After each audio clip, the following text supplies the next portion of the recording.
guys, welcome to this short video about the CSS box model, which is going to be important to understand when you're placing elements onto a web page and want to style them. So this is a page from OneNote that I've added in here that helps to, I hope, explain a little bit about this CSS box model.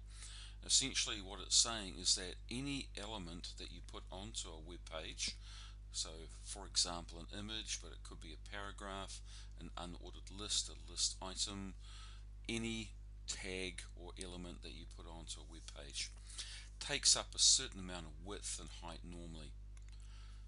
Okay, around that you can add in three other things.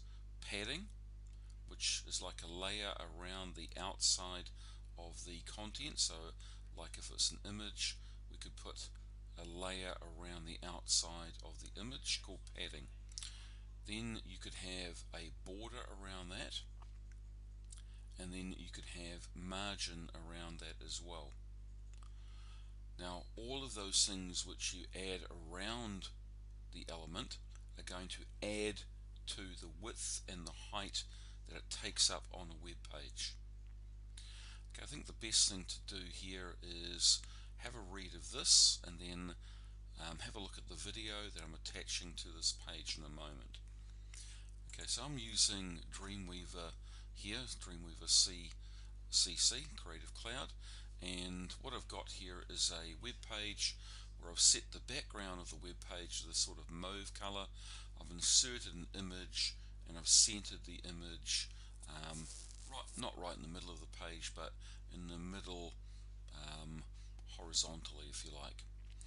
Okay, so the code at the moment, here is the HTML.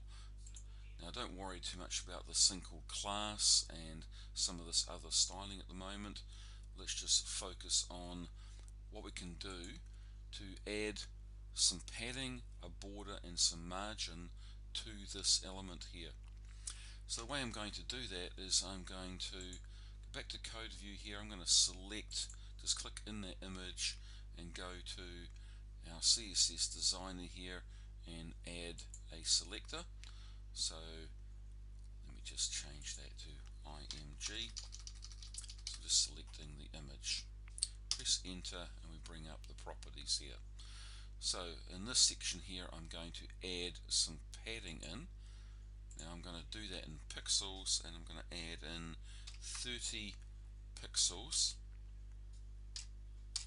of padding to all four sides of our image.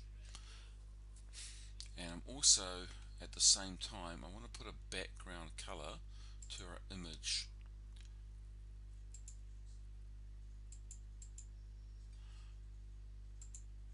Okay, so at the moment we've got a sort of mauvey thing there for the most of the web page. So let's make this stand out against it. Let's put a sort of like a reddish tinge around that. Okay, so we've added some padding. Okay, top, right, bottom and left. Notice how you can set those separately, and we've put a background color. So let's save that page and then see how it looks. Okay, so here was our original image, and as you can see the padding has been added around the outside of that. Now we're setting all four sides the same at the moment, so you know that looks pretty even. You can set these separately. Okay, so we can put different values if we wanted to for all four sides.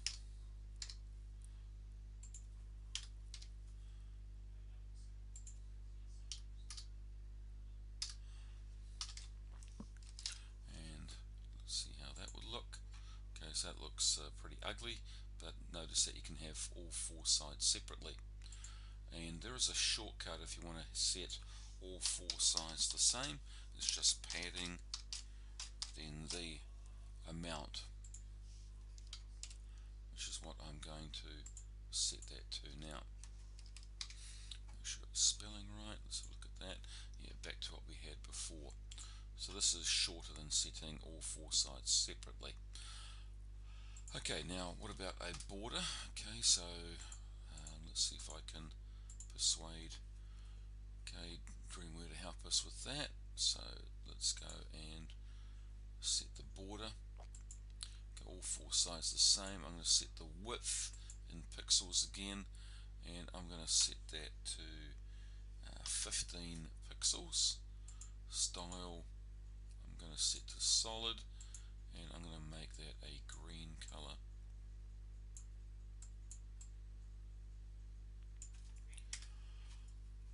Okay, save that.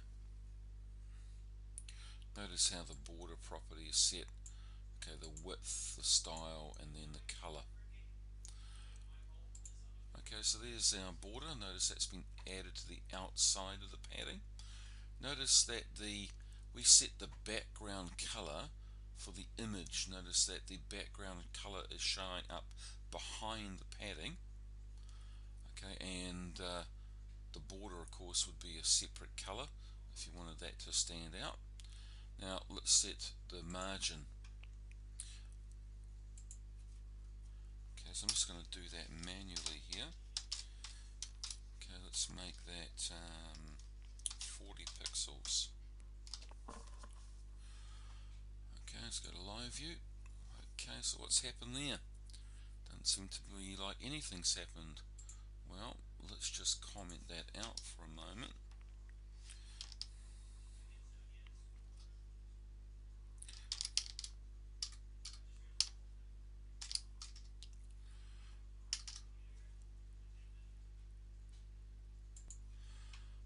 Okay, so I've commented out this margin rule here. Notice how you do that with CSS, / asterisk, and then you need to close that comment, otherwise the whole thing below it becomes a comment too, and that is asterisk / are the opposite sort of order of these two. Okay, so let's have a look at that back in live view. So just keep a focus on the top here. Okay, and let's take that back out. Go back to live view. So the margin has actually occurred. Notice that the margin, when you set that, okay, the background color you might have set on an element like this sort of reddy color here doesn't show up behind the margin. Okay, but it is there. So this is the 40 pixels that basically we have here at the top, and there is actually 40 at the bottom and to the left and to the right. Okay, so